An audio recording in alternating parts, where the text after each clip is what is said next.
SOKAR Petroleum Qapalı Səhmdar Cəmiyyəti Ulu Öndər Heydər Əliyevin anadan olmasının 103-cü il dönümünə həsr edilən ağac əkmə aksiyası keçirdi.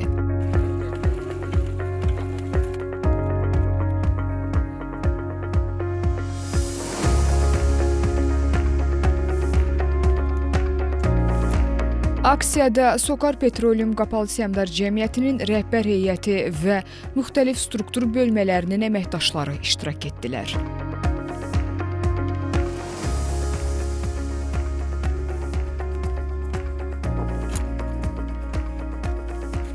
Yaşıl Gələcək naminə keçirilən aksiya paytaxtın Bibiheybət qəsəbəsi ərazisində təşkil olundu.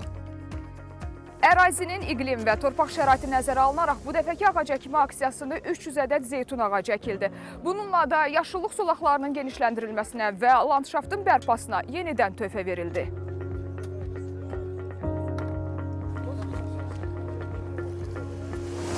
Qeyd edək ki, bu təşəbbüs cəmiyyət tərəfindən həyata keçirilən ilk belə aksiya deyil.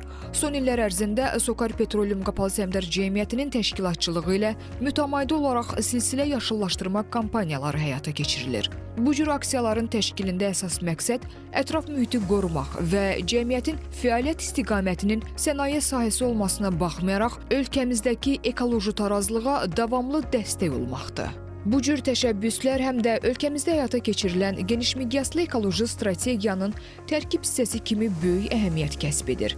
Gələcək nəsillərə daha təmiz və yaşıl bir mühit miras qoymaq SOKAR Petroleumun mənəvi borcu və prioritet hədəflərindən biri kimi müəyyənləşdirilib. Şirkət əməkdaşlarının könüllü iştirakı ilə reallaşan bu tədbirlər kollektiv daxilində ekoloji mədəniyyətin yüksəldilməsinə və milli dəyərlərə sadiqliyə xidmət edir. Davamlı inkişaf naminə atılan bu cür addımlar ölkəmizin ekoloji təhlükəsizlik sisteminə və yaşıl enerji zonalarının genişləndirilməsinə real dəstəkdir.